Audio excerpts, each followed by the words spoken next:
Iran की नई तजवीज अहमकाना है, जंगबंदी मुआहिदा वेंटिलेटर पर सिसक रहा है।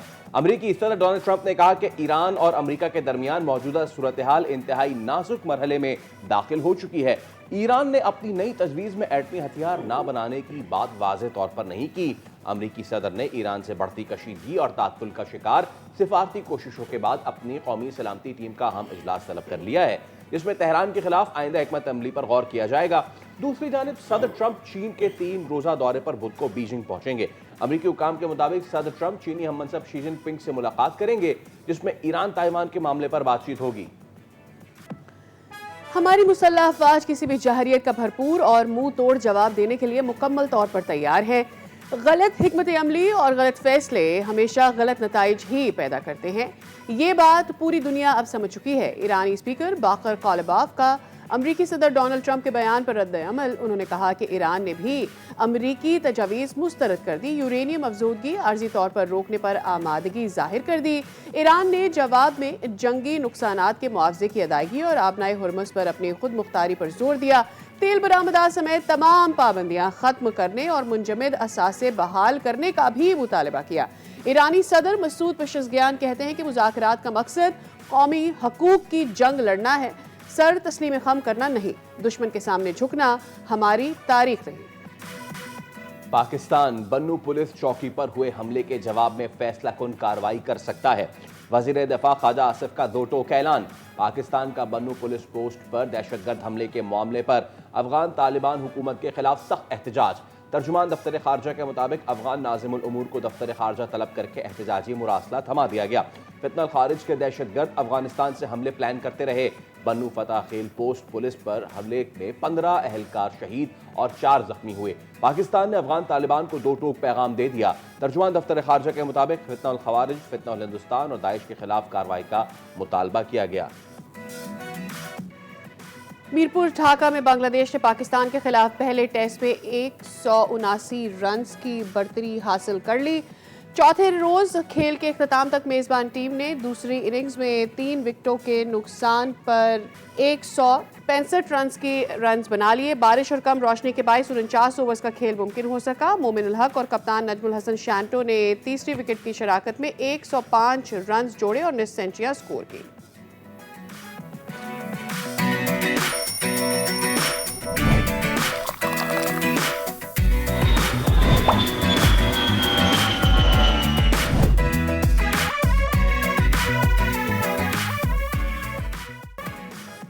अस्सलाम वालेकुम, खुश आमदीद दुनिया बोल है के साथ मैं हूं सैयद फैसल करीम और मैं हूं सादिया सैमसन। उम्मीद करते हैं कि आपकी सुबह का आगाज बहुत अच्छा रहा होगा और जैसे आपकी सुबह रही आपका दिन भी वैसे ही अच्छा गुजरे। और हम उम्मीद यही करते हैं कि अब आप ज़रा बिज़ी हो गए होंगे क्योंकि बच्चों की छुट्टियां आने वाली हैं और एक्सपेक्ट यही किया जा रहा है कि जैसे ही ईद की छुट्टियां होंगी उसके साथ ही जो गर्मियों की छुट्टियां उनके भी अनाउंसमेंट हो जाएगी। सिंध और पंजाब में मौसम गर्मा की तातीलात का ऐलान हो चुका है। महकमा तालीम सिंध के मुताबिक स्कूलों में मौसम गर्मा की तातीलात 1 जून से 31 जुलाई तक होंगी, जबकि पंजाब के स्कूल्स में गर्मियों की तातीलात का आगाज़ 22 मई से होगा। वज़ीर तालीम पंजाब के मुताबिक छुट्टियों के बाद स्कूल फिर 24 अगस्त को खुलेंगे। क्या बात है, यानी कि पंजाब के बच्चे इस बार 3 महीने की छुट्टी एंजॉय करेंगे। और अगर 3 महीने की छुट्टी है ही तो फिर बच्चे उसमें भरपूर आम भी खाएंगे, क्योंकि फलों के बादशाह आम की मार्केट में एंट्री आहिस्ता आहिस्ता हो रही है कहीं कहीं। वैसे इस पे हमें बात करनी चाहिए कि अभी जो आम आ गया क्या वो खाने के लायक है भी, अभी पाउडर डाल के उसको पका दिया। लेकिन अच्छी खबर यह है दोस्तों कि आम की फसल इस साल ज़्यादा बेहतर होने की तवक्को की जा रही है, क्योंकि गर्मियाँ बहुत ज़्यादा हैं। अब इससे जो आम की एक्सपोर्ट है उस पर असर कैसा पड़ेगा, मईशत में तो इसका अहम किरदार रहा है। पिछले सालों में हमने देखा कि थोड़ा सा मनफी ट्रेंड रहा है, तो इस साल क्या कुछ होगा इस पे ज़रा हम बात करेंगे आज। बिल्कुल, और कुछ तस्करा खेल का भी होगा। पाकिस्तान और बांग्लादेश के दरमियान जारी टेस्ट मैच का आज आखिरी दिन है और बांग्लादेश की बैटिंग इस वक्त जारी है।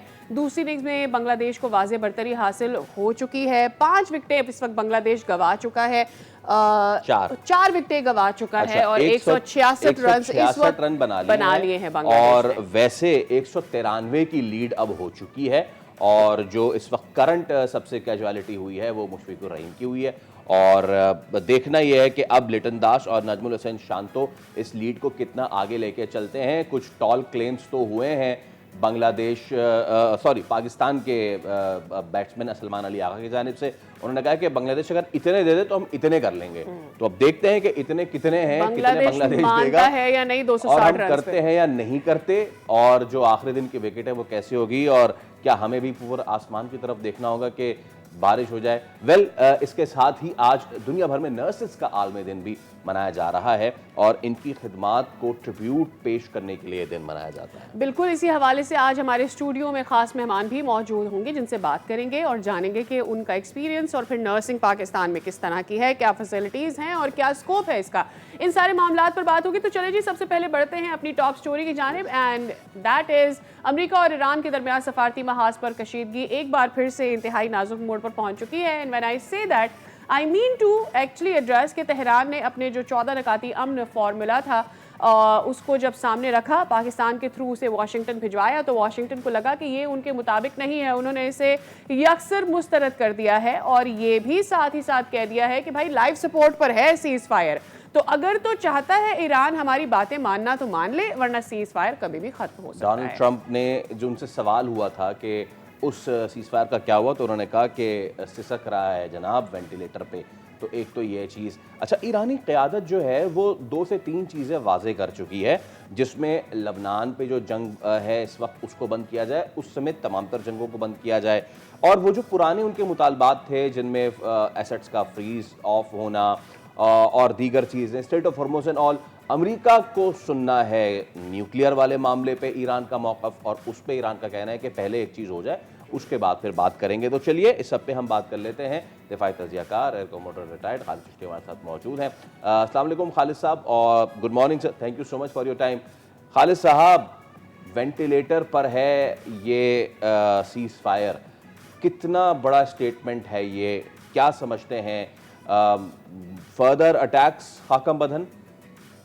जी बहुत शुक्रिया सादिया फैसल, आपने इनवाइट किया। You're welcome, sir. जी बिल्कुल, आप सही कह रहे हैं कि बड़ी क्रिटिकल सिचुएशन है। देखिए, दोनों ममालिक ने या दोनों साइड्स ने इस टाइमिंग्स को बड़ा जिसको कहते हैं ना अपनी फेवर में इसको कोशिश की है कैपिटलाइज किया जा सके। जो प्रेसिडेंट ट्रम्प का दौरा चीन का आया हुआ, प्रेसिडेंट ट्रम्प जब चीन जा रहे हैं तो प्रेसिडेंट ट्रम्प चाहते थे कि ऐसी डील करके जाऊं जिसके अंदर रिलेटिवली चाइना की वैल्यू ना बने, और ईरान को पता था कि ये जब चाइना जाएंगे तो इनको ईरान के जो फेवर में चीन ने हक में बातें करनी है वो इसका सामना करना पड़ेगा, और ज़ाहिर है चीन एक लीवरेज लेगा in bargain for Taiwan and many other things कि जी अगर आप उधर से पुल आउट करें अपना प्रेशर तो फिर हम आप ईरान से डील करवा लेते हैं। तो आई थिंक दोनों को एक सेंसिटिविटी साइड्स की पता थी, और on top of that Russia, अभी मैं काफ़ी सोर्सेज बता रहे हैं कि रशिया भी इसको, ये जो सीज फायर हुआ है ये काफी मदद कर रहा है थ्रू कैस्पियन सी। और कैस्पियन सी अगर आप ज्योग्राफी में जाकर देखें तो ये समझे जैसे होता है ना, जब हम कहते हैं लैंडलॉक कंट्री है, ये लैंडलॉक, ये सी लॉक एक समंदर है जिसका और कोई एक्सेस नहीं है। ईरान और रूस के दरमियान एक समंदर है जिससे ये पहले भी इस्तेमाल होता है। और एक दिलचस्प बात आपके व्यूअर्स को रिफ्रेश करता चलूं, आजकल हम यूरेनियम की बात कर रहे हैं 440 किलोग्राम ये वो, तो ये हिस्ट्री में इससे तकरीबन कई गुना ज्यादा न्यूक्लियर रिच था वो ईरान ने 2015 में रूस को किया था वापस, as per the agreement JCPOA जो प्रेसिडेंट ओबामा ने साइन करवाया था। तो 8 टन न्यूक्लियर एनरिच जो मटेरियल था वो ईरान ने उस वक्त हवाले किया था रूस के। अभी सिर्फ हाफ अ टन से भी कम है जिसकी बातें हो रही हैं, तो उसको एक्नॉलेज नहीं किया जा रहा। जो चीन का इसमें रोल है वो अपनी जगह है, लेकिन ईरान को एप्रीहेंशन सबसे ज्यादा यही है कि 2015 में मैंने इससे तकरीबन 16 गुना ज्यादा वापस किया था रिच, उसका क्या बना? फिर 2018 में प्रेसिडेंट ट्रंप ने ही आकर रिवोक कर दिया था और खत्म कर दिया था एग्रीमेंट को। तो ये मैंने कहा थोड़ी सी हिस्ट्री भी टच कर लें कि ये एक बैकग्राउंड है खासतौर पर प्रेसिडेंट ट्रंप के साथ ईरान का, कि 2015 में जब उन्होंने सस्पेंड किया था तो उस वक्त 8 टन ये ईरान दे चुका था मुख्तलिफ कैटेगरी का जो इनरिच यूरेनियम था, और उसके बावजूद ना सिर्फ सस्पेंड हुआ, प्रेसिडेंट ट्रंप ने दूसरे टेन्योर में आकर तकरीबन 10 महीनों में आपके सामने 2 दफा अटैक कर दिया ईरान के ऊपर। तो ये हिस्ट्री है मेरा। राइट। अच्छा खालिद साहब, एक जिस तरह से आपने खुद ही जिक्र कर दिया कि इससे पहले ज़्यादा यूरेनियम ईरान के पास था, when we talk about 2015 deal, और वो चला गया राशिया के पास। अब जाहिर है सूरत हाल मुश्किल है। इसराइल आगे प्लान कर रहा है किस तरह से उसने अपनी टेरिटरी को आगे लेकर चलना है, बढ़ाना है। उसके थ्रेट्स भी इंक्रीज हो रहे हैं। सबसे बड़ा थ्रेट ऑब्वियसली उनको ईरान से महसूस होता है, तो वो यूरेनियम बिल्कुल भी नहीं चाहेंगे। लेकिन वंस ईरान अपना यूरेनियम गिव अप कर देता है, उसके बाद उसकी सिक्योरिटी क्या रह जाती है, नोइंग के इस वक्त मशरिक़ वस्ता क्या सूरत हाल है। सेकेंड क्वेश्चन, आज यूएस सिक्योरिटी मीटिंग भी होने जा रही है नेशनल सिक्योरिटी की, क्या एक्सपेक्टेशंस है? आपने बिल्कुल ठीक पॉइंट आउट किया सादिया। देखिए, आईआरजीसी का खास तौर पे ये ख्याल है कि उनका जो सर्वाइवल है हुकूमत का, वो सबसे ज्यादा न्यूक्लियर एनरिचमेंट पे डिपेंडेंट है। क्योंकि अगर ये न्यूक्लियर एनरिचमेंट किसी तरह जो 440 किलोग्राम कहा जा रहा है दे जाते हैं, तो फिर लीवरेज खत्म हो जाता है आईआरजीसी का। बारगेनिंग चिप सबसे ज्यादा आईआरजीसी के पास खास तौर पर इनडायरेक्टली हुकूमत ही है, ऑल्दो लेकिन हुकूमत रिलेटिवली उतनी कमजोर उतनी मजबूत नहीं है जितनी IRGC itself decision making body strong है। तो आई थिंक आईआरजीसी इसलिए प्रोडोमिनेंट करती है फैसलों को कि उनको एक पता है कि हमारा जब तक ये हमारी बारगेन में ये है तो हम एक फैक्टर हैं, और अगर ये निकल गया और साइन हो गया तो फिर मैंने जैसे अर्ज किया कि 2015 में आपने देख लिया कि वो भी हो जाएगा और दूसरी तरफ से और भी उनको कॉन्सिक्वेंसेस का सामना ना करना पड़े। इसीलिए आपने देखा कि सबसे ज्यादा लेजिटिमेट जो इनकी इस वक्त ईरानी हुकूमत की जो डिमांड है वो यही है कि आप हमें हाईएस्ट डिग्री ऑफ एश्योरेंस देंगे कि आप दोबारा हमला नहीं करेंगे। जिसका मतलब ये है कि ये भी एक पॉसिबिलिटी है कि पहले 8 टन ले गए, अब ये आधा टन ले जाएंगे और उसके बाद फिर अटैक कर देंगे, साल बाद या 2 साल बाद प्रेसिडेंट ट्रंप करें या कोई और सदर आकर कर दे। तो आई थिंक एक तो लेजिटिमेसी ये बहुत ज्यादा ईरान की है और जेन्युइन है, जिसको कंसर्न होना भी चाहिए उनका। और क्योंकि उनको चाहिए, उनको पता है कि ये लास्ट एक रिजॉर्ट या लास्ट कार्ड है उनके पास मुज़ाकरात के पे अपने लीवरेज को यूज करने का। जहां तक यूनाइटेड नेशंस का है, वो तो हमेशा से आपने देखा मोर ऑफ सेरेमोनियल रहा है। उससे तो मुझे कोई सिवाय एक रेजोल्यूशन कोई पास हो जाएगा।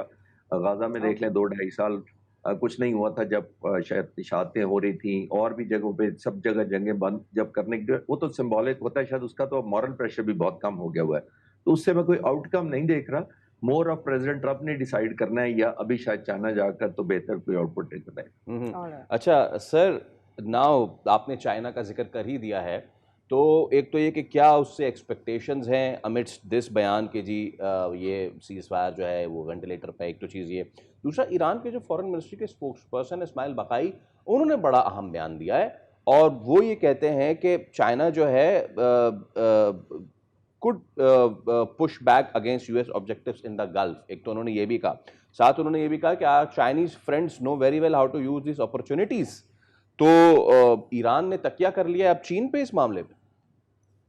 जी फैसल, पहले सवाल के जवाब में मैं यही अर्ज कर रहा था और उसी तरफ इशारा कर रहा था जिस तरह आपने किया है जी पॉइंट आउट के इस वक्त क्योंकि अब टाइम ऐसा आ गया कि प्रेसिडेंट ट्रंप का दौरा रीशेड्यूल होने के बाद भी दिन आ गया, तो आई थिंक अमेरिका भी कोशिश यही कर रहा था कि अमेरिका के सदर के जाने से पहले पहले कोई ऐसी डील हो जाए, और इसी को ईरान मेरा ख्याल है एक्सप्लॉइट कह लें या कैपिटलाइज कर रहा था कि उसके जाने से पहले अगर उनको भी पता था कि ये बारगेनिंग लिवरेज इन्हीं अमेरिकन प्रेसिडेंट चाहेंगे कि टेक होम उनके लिए कुछ ऐसी ट्रॉफी हो जाए, नंबर 1, और दूसरा जब वो चीन जाए तो वो स्टैंड लोन ताइवान पे और इंटरनेशनल टैरिफ पे और बहुत सारी चीजों पर बात करें और ईरान फोकस ना रहे। ये प्रेसिडेंट ट्रंप भी चाहते होंगे कि वो फ्रीडम ऑफ एक्शन के साथ जाके बातचीत करें, क्योंकि जब तक ईरान का मसला नहीं हल होता प्रिडोमिनेटली टेबल पर ईरान ही रहेगा, और जाहिर है अमेरिका नहीं चाहता कि उसकी वकालत ईरान करे और चीन करे और चीन के थ्रू सारी नेगोशिएशन और कॉम्प्रोमाइजिंग सिचुएशन पर अमेरिका को जाना पड़े। तो आई थिंक वो बिल्कुल वही कह रहे हैं जिसकी तरफ इशारा कर रहे हैं उनके फॉरेन मिनिस्टर। और आपने देखा चीन में उनके जो ईरान के एम्बेसडर हैं उन्होंने भी ये कहा है कि चीन एक गारंटियर बन सकता है इसके अंदर। तो इसका मतलब है कि समथिंग इज कमिंग, और शायद अब अमेरिका के लिए लेट हो गया तो शायद वो चीन को इस्तेमाल करके एक एग्जिट करें, जो कि जाहिर है बहालत मजबूरी करेंगे, not by choice. But what happens to the ceasefire? मैं आपसे भी थोड़ी देर पहले जैसे पूछ रही थी कि नेशनल सिक्योरिटी की इनकी मीटिंग होने जा रही है अमेरिका में, क्या उस पर सीज फायर पे कोई एक्शन हो सकता है व्हेन डोनाल्ड ट्रंप सेज कि जी लाइव सपोर्ट पर है सीज फायर? देखिए, लाइव सपोर्ट पर तो दोनों की वॉर मशीनरी भी लाइव सपोर्ट पर ही है, दोनों बहुत थ्रेशोल्ड क्रॉस कर चुके हैं, लेकिन इसके अंदर अमेरिका का ज्यादा सीरियस है इस वक्त थ्रेशोल्ड का। उनके टॉमाहॉक जो हैं वो 35% कंज्यूम हो गए हैं, पैट्रियट 50% कंज्यूम हो गए हैं, प्रिसीजन गाइडेड मुनिशन जो है कि 45% कंज्यूम हो गए हैं। और मैं अक्सर बात करता हूं कि देखिए ये वेपन्स जो हैं इवन जो ईरान के हैं वो भी कहा जाता है कि 55% कंज्यूम कर लिए उन्होंने जो मिसाइल्स हैं उनके, लेकिन ईरान की कंजम्पशन या कंज्यूम हो जाना, जो स्टॉक पाइल कम हो जाना कोई अलार्मिंग नहीं है मेरे लिए ये है कि अमेरिका की जो स्टॉक पाइल है, मेरे से मतलब है कि एज एनालिसिस कह रहा हूँ, तो अमेरिका के लिए जो कम होना है स्टॉक पाइल वो बहुत खतरनाक इसलिए है कि अमेरिका ने तो पूरी की पूरी डिटरेंस ग्लोबल अपनी रखनी होती है। उसने या तो एक मिलिट्री ऑब्जेक्टिव एक डिटर करके रखना है, जाहिर है चीन को रखना है ताइवान के मामले पर, यूक्रेन की मदद करनी है रूस के खिलाफ, फिर उसने इसराइल की हर शरारत, हर मिस एडवेंचर को सपोर्ट करना होता है। तो ये जो ड्रॉप हो रही है 3-4 साल तक इंडस्ट्रियां बनाती रहेंगी तब जाकर होगा। जितने साल ये पाइल अप नहीं होता वापस, तो एक विंडो ऑफ वल्नरेबिलिटी, खुद एक कमजोरी जो खुद विंडो खोल के अपने लिए जाहिर ओपन कर दिया लोग, नेगोशिएशन उतनी ही कम हो जाएगी और डिटरेंस और खौफ ही अमेरिका का उतना ही कम हो जाएगा। Every weapon fired today Iran की तरफ जो होगा वो एक अमेरिका को कमजोर कर रहा है, चीन को स्ट्रांग कर रहा है, पर्टिकुलरली खासतौर पर ताइवान के लिए। तो एक ये डायलेमा है इस वक्त। प्रेसिडेंट ट्रंप भी नहीं चाहते कि जंग शुरू हो, इसीलिए वो वेंटिलेटर कह रहे हैं। और वेंटिलेटर इस पॉइंट ऑफ व्यू से कि उनके वेपन्स इतने स्टॉक पाइल कम हुआ है कि आपने देखा मिलिट्री लीडरशिप पे रेजिग्नेशन आया या उनको निकाल दिया गया। उनकी डिफरेंस ऑफ ओपिनियन सबसे ज्यादा यही वजह है कि वो स्टॉक पाइल की तरफ ही इशारा कर रहे हैं सब लोग कि आपने खुद अपने आप को एक लीवरेज से माइनस कर दिया है, यानी जिसको मैं कह रहा हूँ कि विंडो ऑफ वल्नरेबिलिटी खुद खोल दी है और किसी ने हमला करके आपका असला डिप्लीट नहीं किया, आपने खुद हमला करके अब असला डिप्लीट किया और बहुत तेजी से किया। और खालिद साहब, इट लुक्स लाइक कि ईरान को पता है ये अमेरिका की वल्नर कहाँ वो वल्नरेबल हो रहा है। क्या टेक होम है यूएस का फॉर फेस सेविंग? जी बिल्कुल, ईरान को बिल्कुल पता है और ईरान को पता है कि जो मेरा असला डिप्लीट हो रहा है वो इक्वेट नहीं हो सकता अमेरिका का जो डिप्लीशन हो रही है। अमेरिका पर प्रेशर भी बहुत है, अमेरिका का असला महंगा भी बहुत है, अमेरिका ने बहुत ज्यादा सपोर्ट करना है। तो अमेरिका को तो जैसे मैंने अर्ज किया कि हर वेपन जो यहाँ फायर हो रहा है वो ग्लोबली कमजोर कर रहा है अमेरिका को, यानी ईरान उतना ही एक स्ट्रेंथ गेन कर रहा है नेगोशिएशन की, क्योंकि अमेरिका की जितनी डिटरेंस कम होती जाएगी अमेरिका की नेगोशिएशन स्ट्रेंथ भी कम होती जाएगी। तो ईरान को पता है कि मेरा असला डिप्लीट होना और अमेरिका का असला अगर इक्वल रेशियो से भी कर लिया जाए तो अमेरिका के लिए बहुत खतरनाक है एज कम्पेयर टू ईरान। तो ईरान ने ऐसे मैंने कहा कि वॉर ट्रॉफी नहीं दिखानी, ईरान ने तो कोई लोगों को ऐसा नहीं दिखा, सिर्फ उसने सस्टेन करना था जो 40 दिन उसने कर लिया और ऑलमोस्ट ये जो सीज फायर होने वाला है इतने अरसे से चल रहा है और वो सस्टेन कर रहा है। तो ईरान के लिए तो प्लस है इस वक्त जो कर चुका। ऑल्दो आखिरी जुमला मैं इस पे जरूर कहना चाहूंगा कि ईरान में भी बहुत महंगाई हुई है, 400% करीब ऑयल महंगा हो गया है, रोजाना की जो ग्रोसरी और गुड्स हैं वो बहुत टफ हुई हैं। लेकिन देन जैसे मैंने कहा कि फिर अमेरिका के खिलाफ जब कौम इकट्ठी हुई है तो शायद वो बहुत ज्यादा रेजिलियंट भी हो चुकी है। ठीक है, बहुत शुक्रिया air commodore retired Khalid Chishti साहब, हमारे साथ आप मौजूद थे, मुद्दे पे मामले पे गुफ्तगू कर रहे थे। अब देखना यही कि जो डोनाल्ड ट्रंप का जो ताज़ा बयान है जिसमें उन्होंने इस सीज़ फायर को बहुत ही ज़्यादा फ्रेजाइल तो ये पहले ही था, इस हवाले से कहा है कि बस ये अपनी आखिरी सांसें ले रहा है। क्या अभी भी उम्मीदें बाकी हैं या फिर कुछ बड़ा होने जा रहा है आने वाले दिनों में? इस पर हम बात आगे वाले शोज में भी करेंगे। अभी हम एक ब्रेक ले रहे हैं, दोबारा हाजिर होंगे।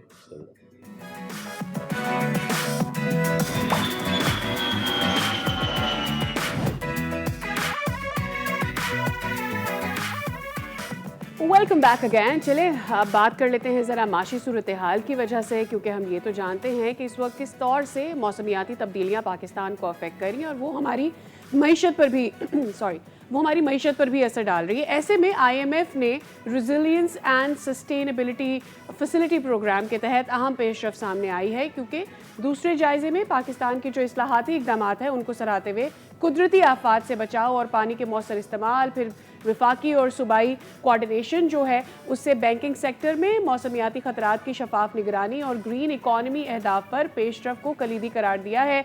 और ऐसे में इन प्रोग्राम्स का अहम रोल है कि जब चाहता है IMF कि हम इस तरफ अपना ध्यान दें, माहौलियाती तब्दीली में किस तरह से पाकिस्तान सस्टेनेबिलिटी लेकर आता है, इन चैलेंजेस से पाकिस्तान निपटने के लिए किस तरह से फंड्स को यूटिलाइज कर रहा है। $220 मिलियन का ये फंड क्लाइमेट फंड के नाम से में दिया गया है। लेकिन आज हम माहिर माहौलियात डॉक्टर ज़ैनब नईम से ये जानने की कोशिश करेंगे कि ये जो फ़ंड हमें मिलता है ये फ़ंड हम क्या ही इस्तेमाल करते हैं, और अगर हम ये फ़ंड इस्तेमाल सही कर रहे होते तो ये जो माहौल से लड़ने के लिए, माहौल की ख़राबी से लड़ने के लिए जो हमें जंग लड़नी है, क्या वो इतनी मुश्किल होती है हमारे लिए? डॉक्टर ज़ैनब नईम, माहिर माहौलियात। अस्सलाम वालेकुम doctor Zainab, thank you so much for your time. तो डॉक्टर ज़ैनब, $220 मिलियन का ये फ़ंड, आई रिमेंबर शहबाज शरीफ की पिछले साल की तकरीर जिसमें उन्होंने तमाम तर तरक्की याफ्ता ममालिक से ये शिकवा किया था कि भाई जो आप खराबी कर रहे हैं माहौल में पैदा, उस वजह से पाकिस्तान अफेक्ट हो रहा है और आपको क्लाइमेट फंड में मजीद जो है पाकिस्तान की मदद करनी चाहिए। मेरा पहला सवाल, $200 मिलियन का फंड, इज़ इट इनफ, या पाकिस्तान में जो माहौल है इस वक्त ख़राब, उसके हवाले से मजीद हमें मिलना चाहिए था? जी बहुत शुक्रिया। सबसे पहली बात ये कि जब क्लाइमेट की मद में आईएमएफ ने ये जो रिजिलियंस एंड सस्टेनेबिलिटी फंड पे एग्री किया था, तो पाकिस्तान को उस वक्त कहा गया था कि इस फंड की मद में आपने क्लाइमेट बजट को टैग करना है। यानी कि जो आपकी जितनी मिनिस्ट्रीज हैं, जितने आपके जो सेंटर्स हैं जहाँ से लाइन डिपार्टमेंट्स हैं, क्लाइमेट बजटिंग होती है, उसको टैग करना है। और ये फंड भी इतनी आसानी से नहीं मिलता। इसको लेने के लिए भी आप ऑलरेडी जो आपका आईएमएफ का प्रोग्राम चल रहा होता है उसका रिव्यू होता है, और उस पर आपका अच्छी मतलब परफॉर्मेंस हो तो उसके बाद आपको मिलता है। और जाहिर है पाकिस्तान ने 2022 के सैलाब भुगते, फिर 2025 में दोबारा सैलाब भुगते, फिर एक्सट्रीम किस्म की हीट वेव्स जिससे हमारी एग्रीकल्चर को तबाह करके रख दिया। तो हम आईएमएफ से जो भी पहले भी जो कर्जा ले रहे थे वो भी सारे का सारा डिजास्टर में ही स्पेंड होता रहा है, डेवलपमेंट में तो हम कर ही नहीं पा रहे थे। तो इस बेसिस पे हमें ये फंड दिया गया। एंड ऑब्वियसली जो पाकिस्तान का जो लॉस एंड डैमेज हो रहा है इस वक्त क्लाइमेट चेंज की मद में, कोई भी फंड उस तरह से इनफ नहीं होगा कि वो हमें उससे रिकवरी में अचानक हेल्प कर सके। लेकिन उसके बावजूद आईएमएफ का आरएसएफ जो है ये एक जो है अच्छी बात है कि पाकिस्तान को मिला, खास तौर पे उस मौके पे जब पाकिस्तान को कोई भी मुल्क इस क्लाइमेट की मद में हेल्प करने के लिए तैयार नहीं था। तो कुछ ना होने से बेहतर है कि हमें कुछ मिल गया। लेकिन इसकी अच्छी बात यह है कि ये सिर्फ डायरेक्ट कोई ऐसा फंड नहीं है कि बस आपको पैसे मिल गए और अब आप इसको देखें कि क्या करना है क्या नहीं। इसमें बहुत सारी रिफॉर्म्स हैं जो पाकिस्तान की क्लाइमेट गवर्नेंस को इम्प्रूव करने में हेल्प कर रही हैं और मजीद कर सकती हैं। So that's why it's important. अच्छा, ज़रा रिफॉर्म्स के बारे में बात कर लेते हैं। जब हम वाइडर होराइजन में देखते हैं हमें वो रिफॉर्म्स दिखते नहीं हैं।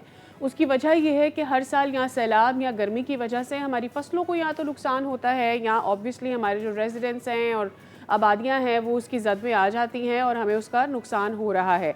तो can we really know from you कि क्या रिफॉर्म्स अभी तक गवर्नमेंट ने किए हैं, नोइंग कि ये तमाम तर जो कर्जे या फिर फंड्स हमें मिल रहे होते हैं उसकी मद में? $1.4 बिलियन का अप्रूव हुआ था, लेकिन इसको डिफरेंट फेजेस में डिस्बर्स होना था आफ्टर आईएमएफ रिव्यू। तो पहले मई 2025 में रिव्यू हुआ, फिर उस वक्त उसके बाद हमें कोई खास डिस्बर्समेंट नहीं मिली। उसके बाद लेकिन हमने बजट में टैगिंग शुरू की थी, climate budget tagging federal level पे तकरीबन 5000 से ज्यादा सेंटर्स जो हैं वो टैग किए गए। और इसमें आईएमएफ आरएसएफ में क्लासिफिकेशन ये है कि आपने 3 कैटेगरीज में टैगिंग करनी है। पहला मिटिगेशन है, फिर अडेप्टेशन है, और तीसरा अदर सब्सिडीज एक्सेट्रा।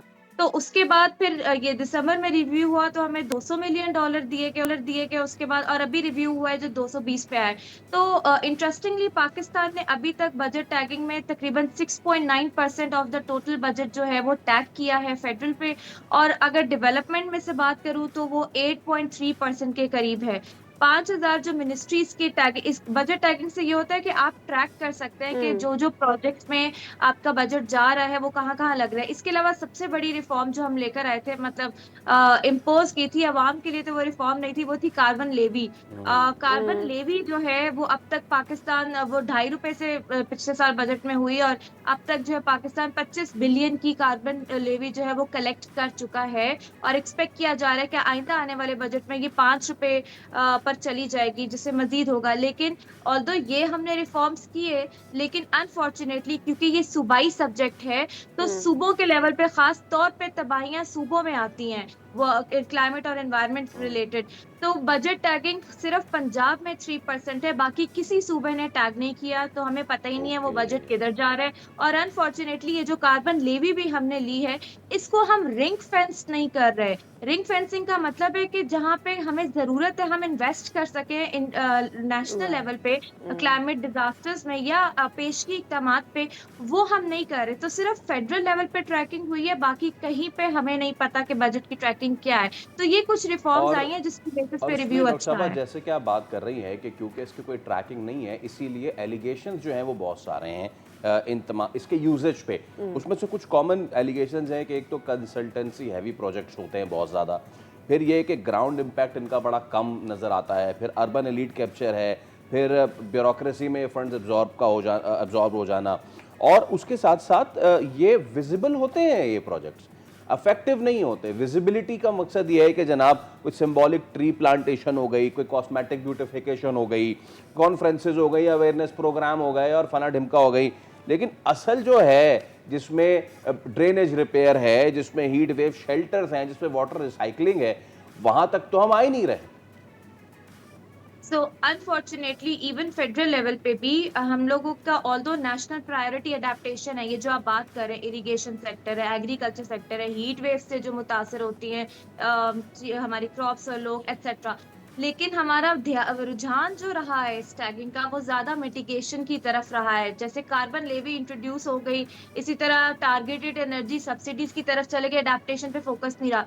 जबकि सूबों में जो है जब बजट बनता है तो उस पे बताया जाता है इतने % एलोकेशन हमने ज़राअत को की, पानी में की, इतना ये किया वो किया, लेकिन वो नजर नहीं आता आपके वाली बात की आउटकम बेस्ड फाइनेंसिंग नहीं है। ऑल्दो IMF RSF में ये चीजें हैं कि आपको ग्रीन बुक पब्लिश करनी है जिसमें पब्लिक डिस्क्लोजर हो, इसके अलावा आपने जो है वो ऑडिट्स है, इसमें स्टेटमेंट्स हैं एनुअल आपकी, वो सारी होनी, लेकिन जब तक सूबों से ये वाली अकाउंटेबिलिटी नहीं आती आप आउटकम नहीं मेजर कर सकेंगे। डिस्ट्रिक्ट लेवल का जो एनुअल डेवलपमेंट प्लान है उसमें यह है कि 1% एलोकेशन आपकी होनी चाहिए क्लाइमेट बजट की तरफ के प्रोजेक्ट्स की तरफ। तो आप मुझे बताएं किस डिस्ट्रिक्ट के ADP को आप अभी बता सकते हैं कि हाँ ये इन्होंने लगाया है, नजर आ रहा है आउटकम। तो वो जो लास्ट माइल वाली बात है ना कि उस बंदे तक बजट पहुंचे जो सबसे ज्यादा वल्नरेबल है, फ्रंट लाइन कम्युनिटी, वो उस किसान तक पहुंचे, वो हमें नजर नहीं आ रहा है। ठीक है। और मरीन साहब, last comment, what do you think can be immediately done by the government? ये जो इस वक्त गर्मियां हैं, या हमें फिर अब एक और साल इंतजार करना होगा? सॉरी मुझे आपका क्वेश्चन समझ में नहीं आया कि मैं ये कहना चाह रही हूँ कि भाई अब एक दफ़ा फिर से गर्मियाँ आ रही हैं, एक दफ़ा फिर से बारिशें होंगी, एक दफ़ा फिर से हम वल्नरेबल होंगे, फौरी तौर पर क्या कर सकते हैं, या अगले साल का इंतज़ार करें? देखिए फौरी तौर पे यही तो चीज़ है कि पेशगी और एडेप्टेशन में प्रोएक्टिव अप्रोच क्या है, एंटिसिपेटरी अप्रोच क्या है, कि आपको प्रिपेयर्डनेस में इन्वेस्ट ज़्यादा करना है, अर्ली वार्निंग सिस्टम्स में करना है। ऑल्दो बजट टैगिंग हुई पिछले साल भी, लेकिन हमने डिजास्टर प्रिपेयर्डनेस में से और एनवायरनमेंट में से बजट को स्लैश किया था। तो अभी भी शायद हम IMF की वजह से तो टैगिंग कर रहे हैं, लेकिन हमारी जो तरजीहात हैं वो अभी भी गलत है।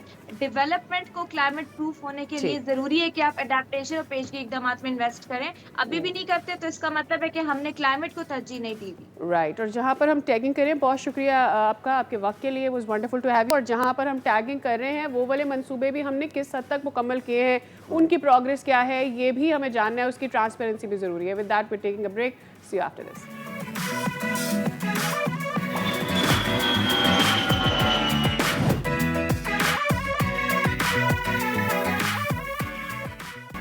Welcome back. और ढाका टेस्ट जो है वो फैसला कुन मरहले में दाखिल हो चुका है। वेल, पाकिस्तान ने 5 विकेटें तो हासिल कर ली हैं, लेकिन लीड जो है वो बहुत ही आगे जा चुकी है, 221 रन की।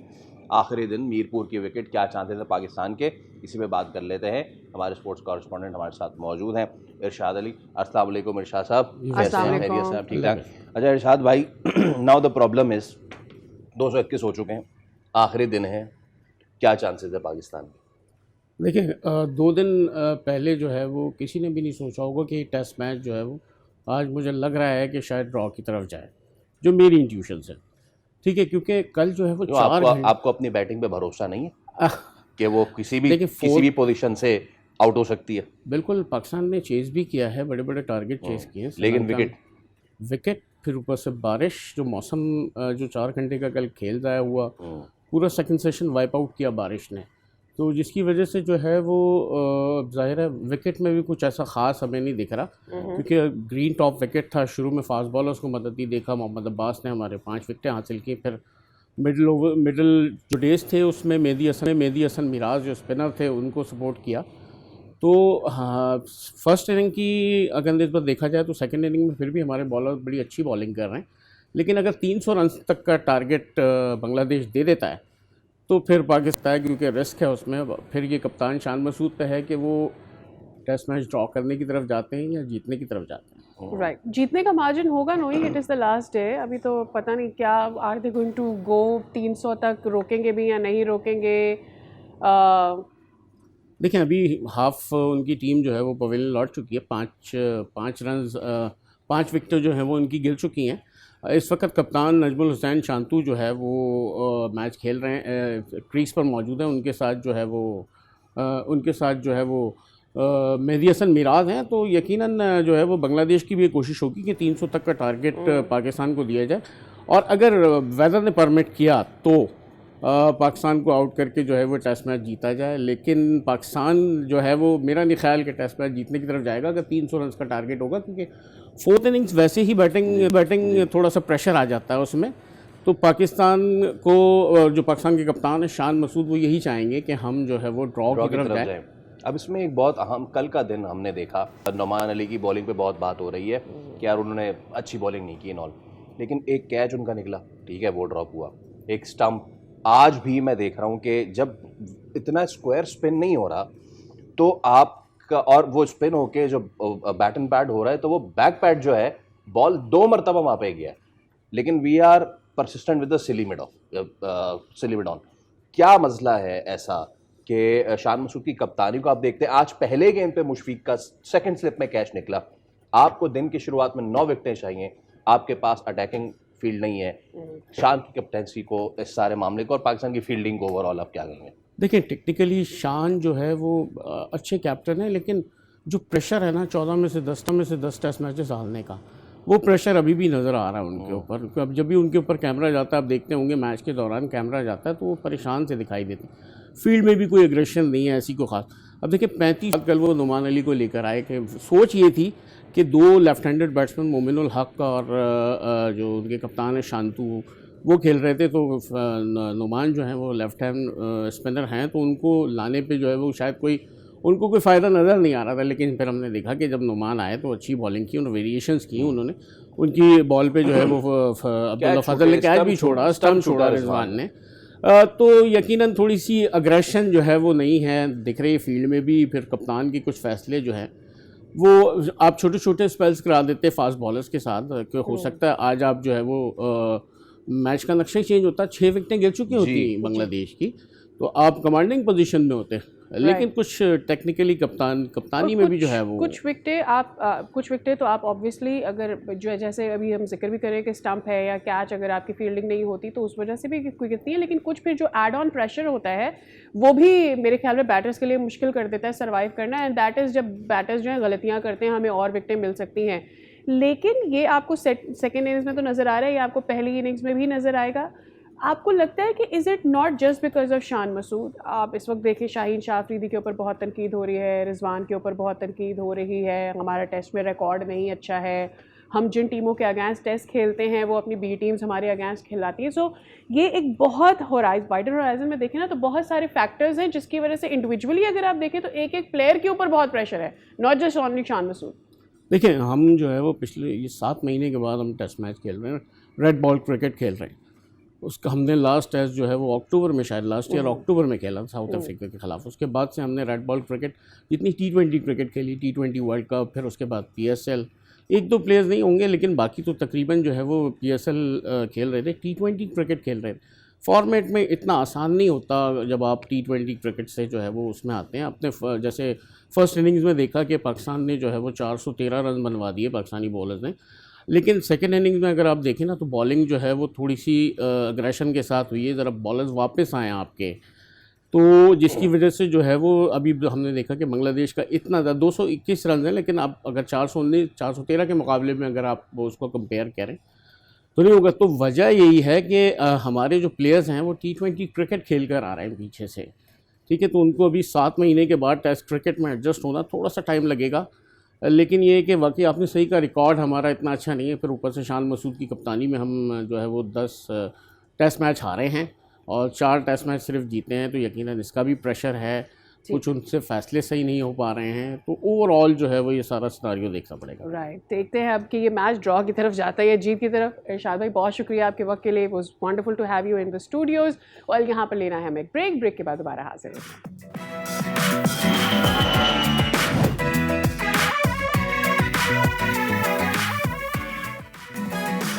Welcome back again. हम ज़रा बात करते हैं आजकल हमारी फिंगर टिप्स पे जिस इन्फॉर्मेशन का हम जिक्र करते हैं वो इन्फॉर्मेशन हमारे पास कभी ऐसे आती है कि हमसे बहुत सारे पैसे भी बटोर के ले जाती है। इंटरनेट की तेज़ रफ्तार दुनिया है और हम सब उसमें कोशिश कर रहे हैं कि भागम दौड़ करके जो नई टेक्नोलॉजी आती है उसको जल्दी से अटेन करके वो सब सीख लें जो हमारे सामने चीज़ें आ रही होती हैं। बट दैन इस बीच बहुत सारी ऐसी चीज़ें होती हैं जो हमें नहीं पता चलते, जैसे कि आजकल के स्कैम्स हैं।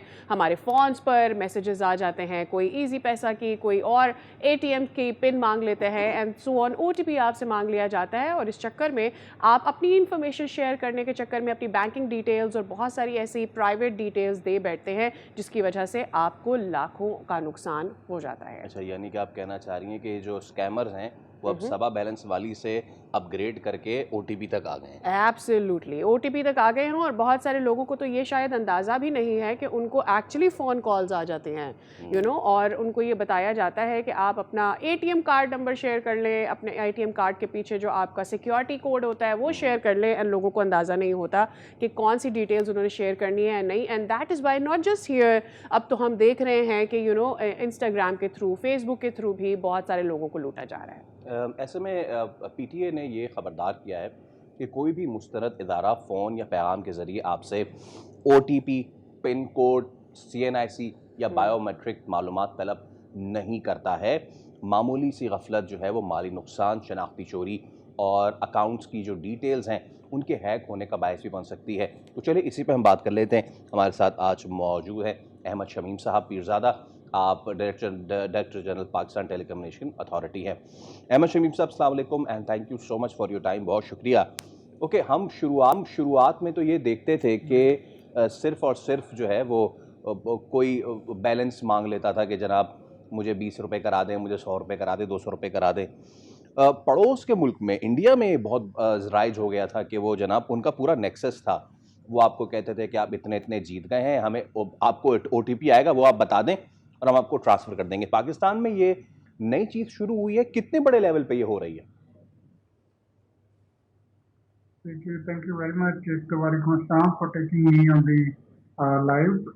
Basically, देखिए, जब आप सोशल मीडिया पर जाते हैं ना तो हर किस्म की चीज़ों को आपको फेस करना पड़ता है। असल इशू ये है कि इसमें जो सबसे इम्पोर्टेंट चीज़ है वो अवेयरनेस है। आपको कोई भी बंदा जो है वो आपसे इंफॉर्मेशन आपको ओपीटी भेजता है या वन टाइम पासवर्ड जब वो भेजता है वो उस टाइम बहुत जल्दी क्रिएट करता है और कोशिश करता है कि आपसे मैक्सिमम इंफॉर्मेशन ले ले। अच्छा, इसमें एक एस्पेक्ट ये भी है कि उसके पास कहीं ना कहीं से आपकी बेसिक इंफॉर्मेशन होती है जिससे वो आपको ट्रैप करता है। इवेंचुअली ये आप बेसिकली मशीन को ट्रैप नहीं कर रहे, बेसिकली आपको ट्रैप कर रहे हैं। तो हमारा इसमें ये वो पॉइंट है कि कोई भी इदारा है जो हमने पहले भी इसमें बताया था कि हम अपने कोई इदारा आपको रिंग नहीं करेगा, कोई कॉल नहीं करेगा, स्टेट बैंक नहीं करेगा, आपका बैंक नहीं करेगा, पीटीए नहीं करेगा, एफआईए नहीं करेगा, एनसीसीआईए नहीं करेगा कि आप अपनी फलां मालूमात दे दें। उसके ऑफिशियल चैनल्स हैं। तो बेसिकली प्रॉब्लम ये आता है कि जब हम लोग इंसान हैं, लालच में आ जाते हैं, किसी के गलत ट्रैप में आ जाते हैं। बेसिकली जब वो आपको कॉल करता है वो आपको फौरन जो है कहता है कि जी आपका पार्सल आया है, इमीडिएटली आप अपना वन टाइम पासवर्ड शेयर करें ताकि मैं आपको डिस्पैच करूं, आपका इनाम निकला है, आप इमीडिएटली करें। तो ये चीज़ बहुत ज़्यादा है। अब असल में इसका जो दायरा कार है कि उसकी जो इन्वेस्टिगेशन है, अगर पैसे निकल जाते हैं तो वो एनसीसीआईए ने उसकी इन्वेस्टिगेशन कर, अगर ब्लॉकिंग करनी है कोई नंबर वगैरह तो वो हम करते हैं, पीटीओ। राइट। अच्छा, दो सवालात हैं, मुख्तसरन मैं पूछ लेती हूँ। एक तो अगर किसी को ब्लॉक करवाना हो, कोई किसी को स्कैम कॉल्स कर रहा हो और बार बार बोल रहा हो कि जी इस फलां स्कीम में आपके पैसे मिलते हैं, आप ले लें और सो ऑन, तो उनको ब्लॉक कैसे करवाया जाए? बिसाइड्स आपने ये भी कहा कि बेसिक इन्फॉर्मेशन इन लोगों के पास होती है, हम कब गलती से वो बेसिक इन्फॉर्मेशन इन लोगों के साथ, स्कैमर्स के साथ शेयर कर लेते हैं जो हमें पता नहीं चलती? देखिए आपके जो दोनों क्वेश्चन है उसका ये है कि बेसिक इंफॉर्मेशन ये है कि हम कहीं भी जाते हैं, मसलन फेसबुक पर जाते हैं, वेबसाइट पर जाते हैं, डिफरेंट जगहों पर जैसे फूड्स की चेन्स हैं उनकी वेबसाइट पर जाके हम अपनी इंफॉर्मेशन शेयर करते हैं। वहाँ से या किसी और जगह से इंफॉर्मेशन लीक हो जाती है। सही। कैमर्स के पास आपकी तकरीबन सारी इंफॉर्मेशन मौजूद होती है। और अगर हम ये कहें कि उसके पास नहीं होती है, हम रेस्टोरेंट्स में जाते हैं, हम अपनी पूरी इंफॉर्मेशन दे आते हैं। कोई डील लगती है फूड की, हम उसमें 10% डिस्काउंट कर लेने के लिए अपनी पूरी डिटेल्स हम उसे दे देते हैं। तो बेसिकली उस सूरत में सारी इंफॉर्मेशन वो लोग गैदर करते रहते हैं और एक डेटाबेस बन जाता है जो फिर मार्केट में एक दूसरे के साथ शेयर किया जाता है। एंड माय क्वेश्चन आपसे ये है कि क्या आप हमें बता सकते हैं कि अगर मिसाल के तौर पर किसी को कंप्लेन करनी हो तो वो कैसे कंप्लेन करे, और फिर अगर कोई कंप्लेन करता है तो क्या उसको रिकवरी मिल जाती है, इन लोगों को पकड़ा जा सकता है? असल में देखें, प्रॉब्लम ये होता है कि कंप्लेंट आप दो मेनली तरीके हैं। आप पीटीए की वेबसाइट पर जाके complaints.pta.gov पर भी जाके कंप्लेंट कर सकते हैं। फिर हमारा 0800-550-55 हमारा जो है बेसिकली टोल फ्री नंबर है, उस पर कोई चार्जेस नहीं होते, वहाँ भी कंप्लेंट कर सकते हैं। एक चीज समझने वाली जो है ना लोगों को, वो ये है कि एक फ्रॉडुलेंट एक्टिविटी जब होती है ना, या कोई भी फ्रॉड होता है, that is a criminal activity. उसमें जो मेन इन्वेस्टिगेशन है, फर्स्ट करें हम नंबर ब्लॉक कर देते हैं तो फर्दर इन्वेस्टिगेशन तो उस पर रुक जाएगी। इसी तरह वो फिर एनसीआईए को रिपोर्ट होती है, पीटीए हम उन्हें भी फॉरवर्ड कर देते हैं, अपनी भी इन्वेस्टिगेशन कुछ करते हैं। लेकिन बेस्ट तरीका ये होता है कि लोगों को, जैसे आपका मीडिया है, जनरल अवेयरनेस हम अपनी सोशल मीडिया पर करते हैं कि mainly there is only one solution, awareness awareness awareness. हमारे जो हमारे मुल्क है या और मुल्क है, वहाँ ये कोई नई चीज नहीं है पाकिस्तान में। ये फ्रॉडुलेंट एक्टिविटीज कोई जब से इंटरनेट आया तब से ये चल रही है। कभी लिंक भेज के, कभी कॉल करके, कभी आपके नंबर पर बात होता, आपके जानने वाले के नंबर से कॉल आ रही होती है, लेकिन वो फेक कॉल होती है, इंटरनेट कॉल होती है। तो इसलिए हमें अवेयरनेस जो पब्लिक में क्रिएट करनी है कि किसी किस्म की लालच में ना है, किसी किस्म की शॉर्ट टर्म गेन के लिए ना जाए। आप पीटीए की वेबसाइट पर आके कंप्लेंट करें, पीटीए के टोल फ्री नंबर पर कंप्लेंट करें, एनसीसीआईए की वेबसाइट पर जाके कंप्लेंट करें। These are the method for complaining for these kind of issues. All right, बहुत शुक्रिया अहमद साहब आपके वक्त के लिए। हम उम्मीद करते हैं जो व्यूअर्स हैं उनको इससे ज़रूर फ़ायदा हासिल होगा। एक छोटी सी बात, अक्सर मैंने देखा है ख़ातीन, मर्द हज़रात भी, लेकिन ख़ातीन ज़्यादा तौर पर अपने फ़ोन की बैक साइड पर अपना एटीएम कार्ड रखती हैं, और एटीएम कार्ड भी उल्टा रखती हैं, जहाँ पर उनका सीवीवी क्लियरली, जो छोटा सा कोड होता है 3 डिजिट का, वो क्लियरली नज़र आ रहा होता है।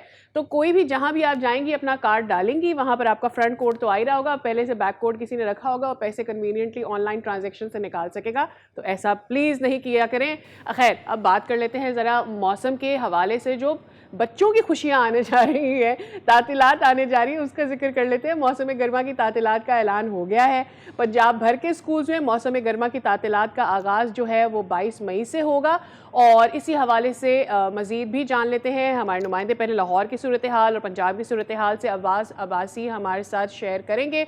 अब्बास अफजाल आगाह कीजिएगा कि क्या बताया जा रहा है, 22 से छुट्टियां हो जाएंगी, तो फिर व्हाट एग्जैक्टली ये 3 महीने की हैं? अदरवाइज तो मेरे ख्याल में 2.5-2 महीने की छुट्टियां होती है पंजाब में। जी बिल्कुल, पंजाब भर के स्कूलों में जो है वो मौसम गर्मा की तातीलात का ऐलान हो चुका है। गुज़िश्ता रोज़ सूबाई वज़ीर तालीम राना सिकंदर हयात ने अपने सोशल मीडिया अकाउंट्स के ज़रिए जो है वो मौसम गर्मा की तातीलात का ऐलान किया। इससे पहले जो सूबाई काबीना का इजलास था उसमें बाज़ाब्ता तौर पर मंजूरी दी गई। जो मौसम गर्मा की तातीलात हैं 22 मई से ये मौसम गर्मा की तातीलात का आगाज़ होगा जो 23 अगस्त तक जारी रहेंगी और बच्चे जो हैं वो दोबारा 24 अगस्त को जो है वो स्कूल को ज्वाइन करेंगे। और इस तरह इस माह की जो 21 तारीख है, 21 मई थर्सडे बनता है, ये 21 मई जो है वो बच्चों के लिए आखिरी दिन होगा और उसके बाद वो मौसम गर्मा की तातीलात पर चले जाएंगे। सूबाई वज़ीर तालीम राना सिकंदर हयात का कहना था कि चूँकि मौसम जो है उसका पारा जो है वो हाई होता जा रहा है दिन ब दिन और इसके साथ साथ ईद उल अज़हा की भी आमद है, मई के लास्ट वीक में ईद उल अज़हा भी है, तो इसलिए जो है वो एक साथ ही मौसम गर्मा की तातीलात का ऐलान कर दिया गया है। इसके साथ साथ जो स्कूल जो हैं वो समर कैंप्स लगाना चाहेंगे उनका जो है उन्हें इजाज़त दी गई है, लेकिन उनका जो टाइम टेबल है उस हवाले से अभी शेड्यूल जारी होना बाकी है। लेकिन आज बच्चे जो हैं वो खासे खुश दिखाई दिए हैं स्कूल आते हुए। इस वक्त स्कूल लग चुके हैं, लेकिन जब सुबह हम यहाँ पर आए थे तो उस वक्त बच्चे बड़े खुशी स्कूल आ रहे थे क्योंकि उन्हें पता लग गया था कि फ़ाइनली मौसम गर्मा की छुट्टियां जिनका बच्चे साल भर इंतज़ार करते हैं वो उनका अनाउंसमेंट हो चुकी है और जो मौसम गर्मा की तातीलात हैं वो 22 मई से अफजाल, यहाँ तो बच्चे बहुत खुश हैं। अब ज़रा कर लेते हैं और काशान हमारे नुमाइंदे हमारे साथ मौजूद है। काशान, पंजाब के बच्चे 3 महीने एंजॉय करेंगे, यहाँ सिंध के बच्चों को कितने महीने की छुट्टियाँ मिल रही हैं या फिर उतनी है जितनी पुरानी है?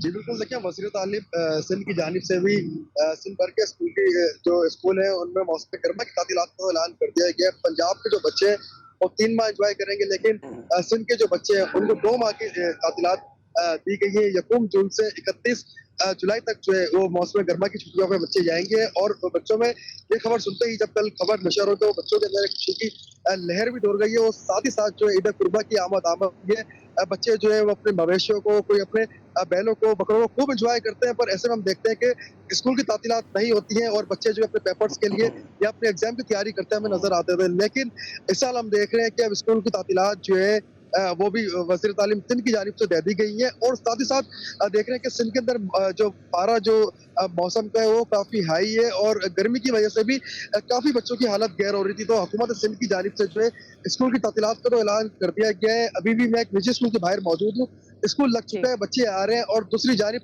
हुकूमत सिंध की जानिब से, वज़ीर तालीम सिंध की जानिब से समर कैंप्स के लिए भी स्कूलों को वाज़ेह कहा जारी कर दिए गए। लेकिन दो महीने की तातीलात बच्चों को दे दी गई है और साथ ही साथ बच्चों को इतना सारा।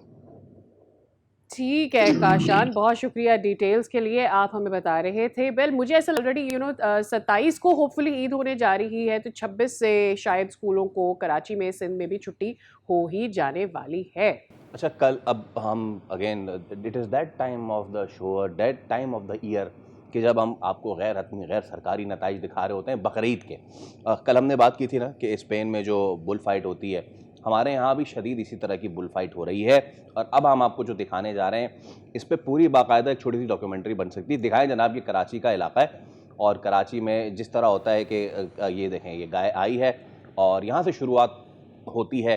Again this is in the centre और ये देखें यहाँ से अब हम कमेंट्री शुरू करते हैं। तो नाज़रीन, इस तरह ये गाय एंटर होती है, सामने से आंटी आती हैं और गाय इसको क्रॉस करते हुए आगे चली जाती है। आंटी अपना बच्चा उठाती हैं और सीधा अंदर चली जाती हैं। उसके बाद बच्चे भागम दौड़ी में, पहले बच्चे पीछे पीछे और गाय आगे आगे, फिर आगे होगा गाय आगे आगे और बच्चे पीछे पीछे। गाय ने कोशिश की कि किसी तरीके से हिसार तोड़ते हुए बाहर निकल जाए, लेकिन उसने देखा कि एक बच्चा तो रह ही गया।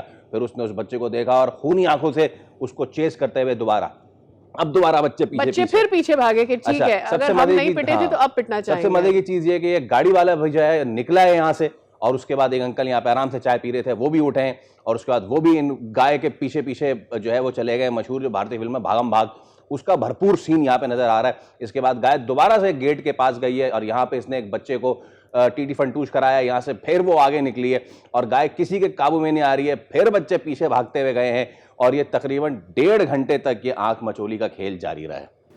वाह, What a movie we just have seen। मेरे ख्याल में इस तरह के बहुत सारे सीन्स हमें रोज नजर आएंगे। तो भाई अपना ख्याल रखें, अपना ख्याल तो रखते हैं, जानवरों का ज्यादा ख्याल रखें। उनको बिल्कुल आदत नहीं होती कि आप उन पर एक झमकट्टा बनाकर उतर जाएं और उनके पीछे पीछे तो रहे और उनको परेशान करें, वो आप उन्हें परेशान करते हैं तो इसलिए वो ऐसे बिहेव करते हैं। ले रहे हैं एक ब्रेक, रहिए हमारे साथ।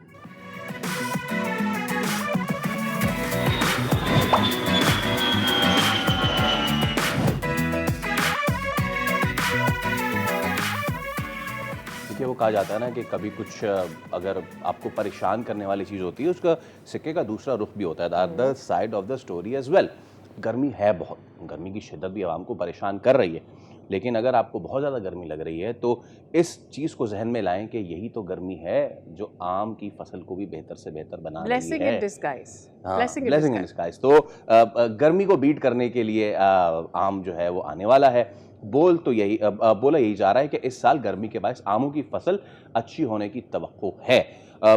ये इसलिए भी ज़रूरी है बिकॉज पिछले साल ट्रेंड बहुत ही नेगेटिव रहा था और क्वालिटी पे भी बहुत ज़्यादा असर पड़ा था, लेकिन देखते हैं कि इस बार जो मौसम की गर्मी है वो कैसे आमों के इस फसल पे कैसे असरअंदाज होती है बेहतर तरीके से। वहीद अहमद हमारे साथ मौजूद हैं, आप पेटर इन चीफ है Pakistan fruit exporters and importers association के। वहीद साहब, बहुत बहुत शुक्रिया आपके वक्त के लिए। Very very good morning sir. अच्छी खबर है, पाकिस्तान में तो इतने आम के शदई मौजूद हैं और पिछले साल उतनी अच्छी फसल हुई नहीं, और ऑब्वियसली एग्रीकल्चर के लिहाज से भी हमारे लिए बड़ा अच्छा समझा जा रहा है कि इस साल आम की अच्छी फसल होगी। हमारा आम दुनिया में जाना माना जाता है। तो ये जो अभी तक बारिशें नहीं हुई और गर्मी में एक एक्सट्रीमिज्म आया है, ये कितना फ़ायदेमंद साबित हो रहा है और इस दफ़ा आम की फसल को कितना फ़ायदा पहुंच सकता है इससे?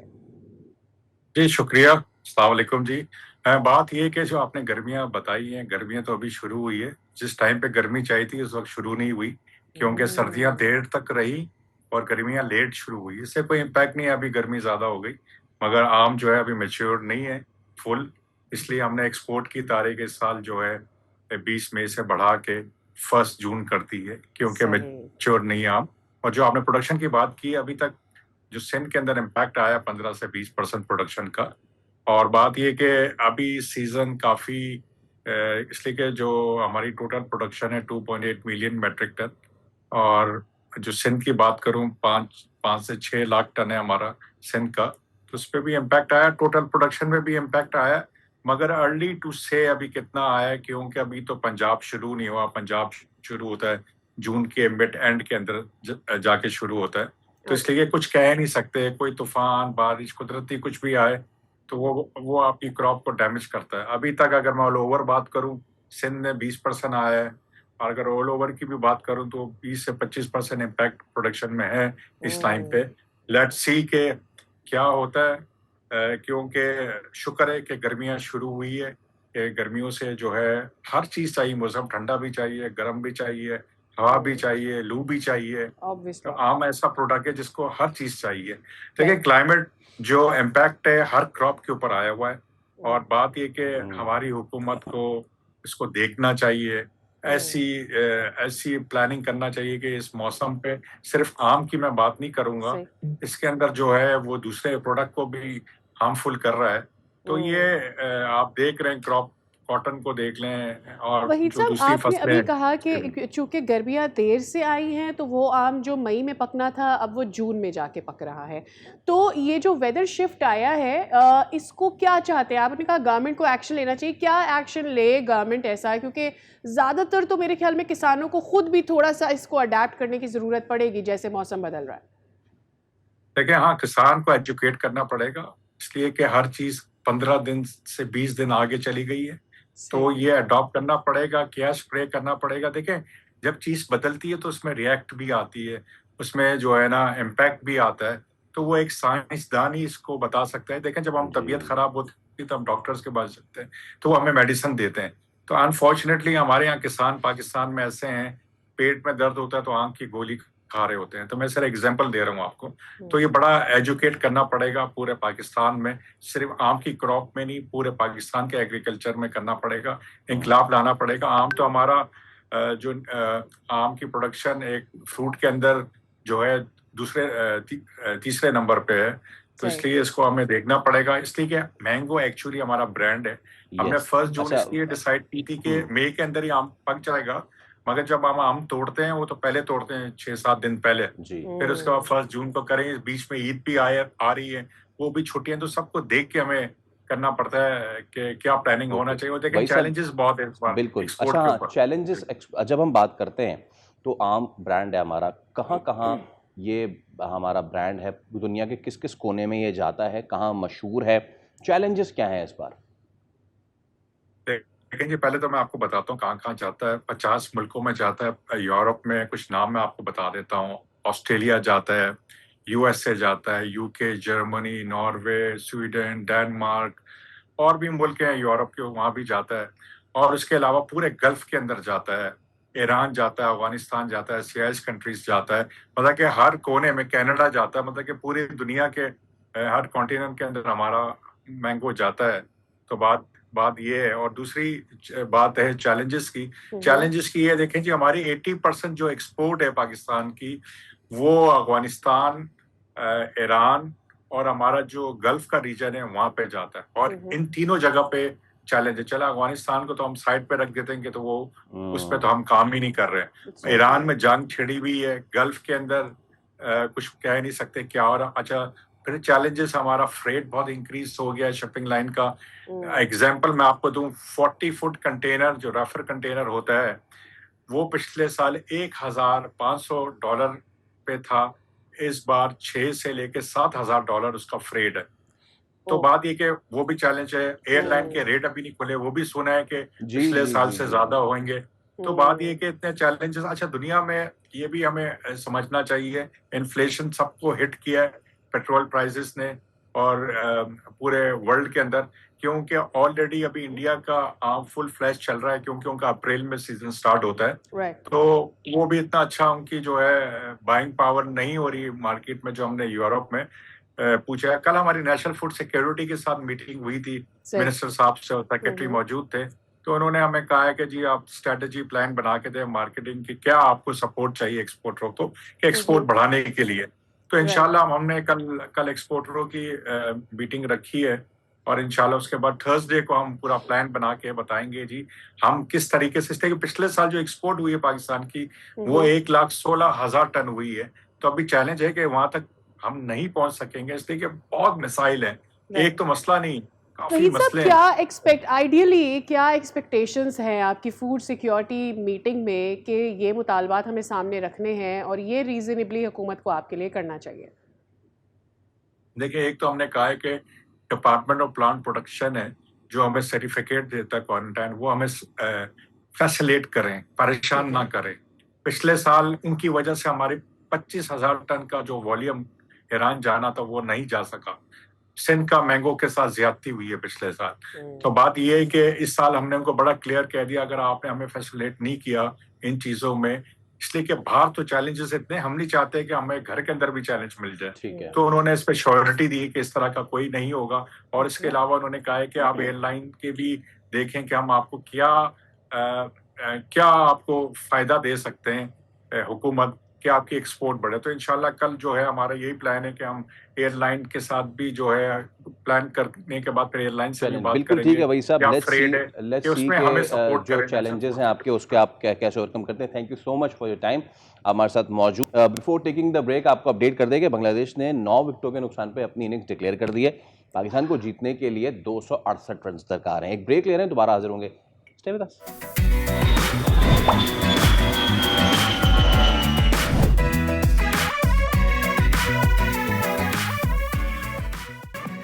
Welcome back again. आज दुनिया भर में नर्सेस का आलमी दिन मनाया जा रहा है, और वो खामोश हीरोज़ जिनके हाथों में मरीज़ों की उम्मीद होती है, खिदमत और ज़िंदगी की नई रोशनी होती है।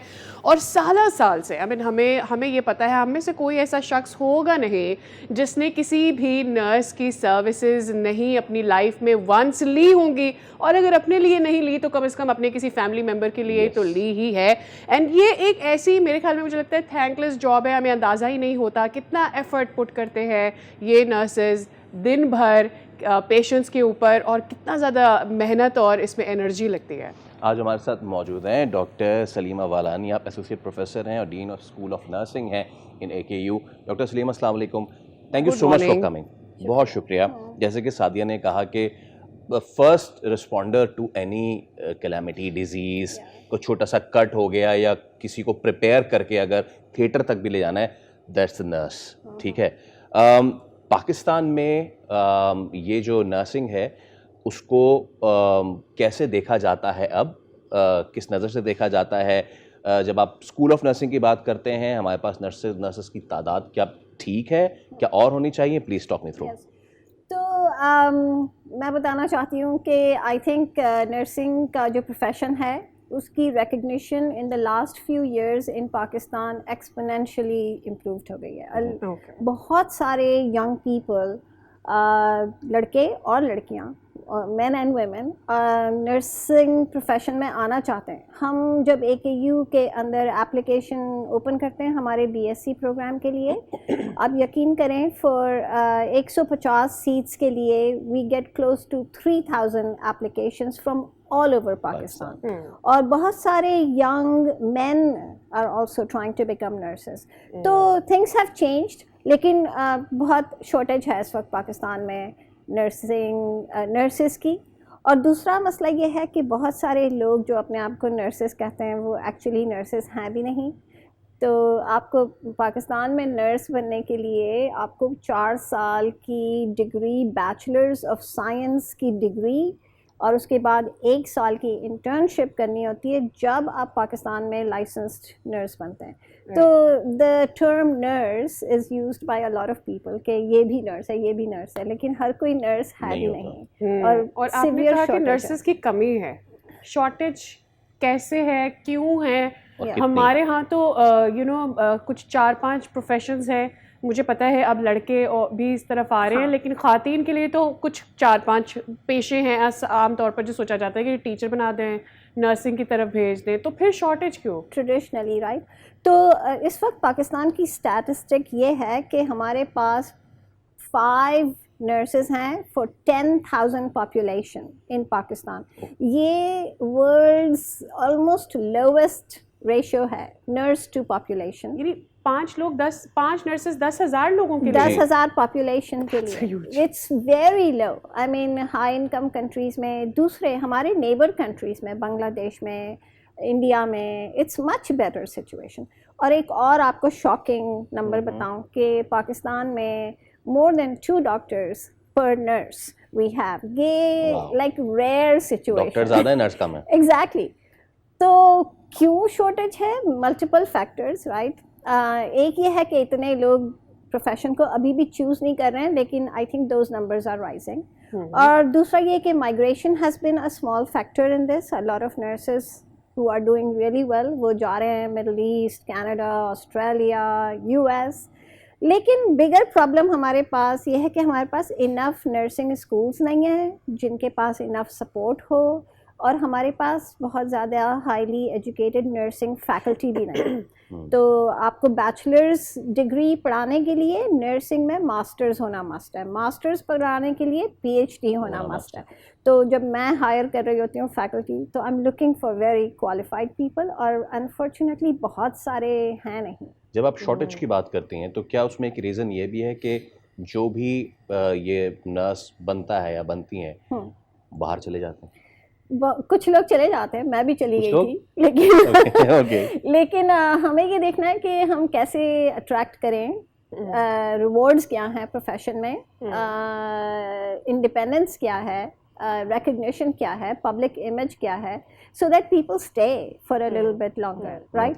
और दूसरा ये कि हम तो अभी कोशिश कर रहे हैं कि AKU में कि we start attracting people back. मेरे जैसे लोग और भी हैं US में, कनाडा में, जो आना चाहते हैं, पाकिस्तान को सर्व करना चाहते हैं एज नर्सेस।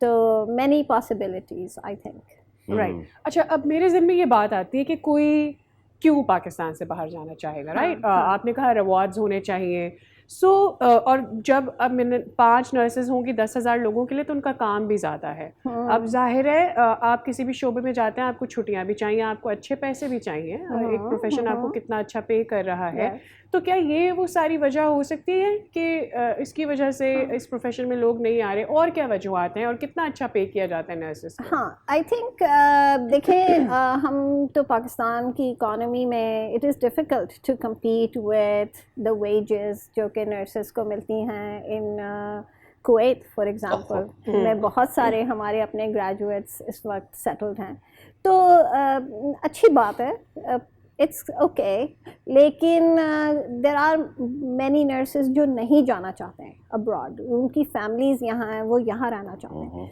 तो हमें जो है ना थोड़ा उस पर हम काम कर रहे हैं। तो AKU में we actually have very good leadership, excellent support. अगर आप देखें तो AKU के फाउंडिंग चांसलर का विजन ही ये था कि ये स्कूल, ये प्रोफेशन एक रेफरेंस पॉइंट हो और ये प्रोफेशन को हम एलिवेट करें। तो हमने बहुत आगे बढ़ाया है in the last 40 years। We started the first BSc, first masters, first PhD। हमारे पास नर्सिंग लीडरशिप हाईएस्ट लेवल पे है। तो ये मॉडल है जो कि और भी schools of nursing government sector में can be implemented. One thing that I wanted to ask के हमारी सोसाइटी में एक टबू रहा है कि डॉक्टर साहब को हम एक आला दर्जे पे रखते हैं। It comes to nurses, they are looked down upon. अभी भी ये है और क्यों? थोड़ा है, लेकिन इट इज़ चेंजिंग सिग्निफिकेंटली। और नर्सेस भी हम लोग जो हैं we are very confident, highly educated professionals. और जैसे जैसे ब्रिलियंट मिडिल क्लास के यंग लोग नर्सिंग में आने लगते हैं, the scene starts to change, क्योंकि वो इंडिपेंडेंट प्रोफेशनल्स हैं, राइट? उनकी अपनी नॉलेज और साइंस बेस्ड एजुकेशन है, अपनी कॉम्पिटेंसीज़ हैं। तो हम हेल्थ केयर सिस्टम भी इक्वलाइज हो रहा है। द आइडिया इज़ कि everybody is a member, health care team के मेंबर्स हैं। हम सब अपने अपने प्रोफेशन को प्रैक्टिस कर रहे हैं, चाहे आप फिजियोथेरेपिस्ट हैं, चाहे आप नर्स हैं, चाहे आप मेडिकल डॉक्टर हैं, चाहे आप सोशियोलॉजिस्ट हैं, एंथ्रोपोलॉजिस्ट हैं। तो वी आर अ टीम और गोल सबका यही है कि पॉपुलेशन और पेशेंट को बेनिफिट हो। Right. तो things are changing that you want to make message, Yeah. जो लोग नर्सिंग की फील्ड में आना चाहते हैं, आप उनको स्कोप के बारे में बताना चाहती हो, you know? Yeah, thank you. That's a good question. देखिए, I think ये पेशा इस वक्त अपने पीक पे है। आज इंटरनेशनल नर्सेस डे है। It's a very proud day for nurses. तो मैं ये कहना चाह रही हूँ कि हमारे पास बहुत सारी पॉसिबिलिटीज़ हैं। आप नर्सिंग प्रोफेशन को बहुत नैरोली ना देखें लोग, और जब इसमें एंटर हों तो वो देखें कि इकोनॉमिक रिवॉर्ड्स अच्छे हैं, प्रोफेशन अच्छी है, करियर लैडर ब्यूटीफुल है, education is top notch, right? It's rigorous education है। ये कोई ऐसी बात नहीं है कि आप आए बस चले गए। You have to study a lot. And तो मेरा मशवरा ये है कि बहुत सारे यंग लोग जो डिफरेंट प्रोफेशंस के बारे में सोच रहे हैं, नर्सिंग को अपनी लिस्ट पे डालें। कंपेटिटिव एडमिशन है, कंपेटिटिव एजुकेशन है। आप चैलेंज चाहते हैं लाइफ में, career development, this is the profession for you. Doctor Salima, thank you so much for your time again. आज का दिन आपको बहुत बहुत मुबारक हो जनाब।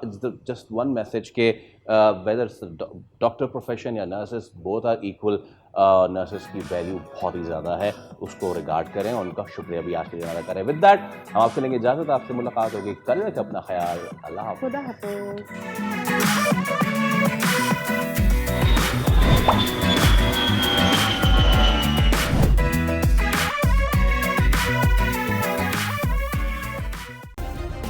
सब्सक्राइब करें और बेल दबाएं ताकि कोई खबर रह न जाए।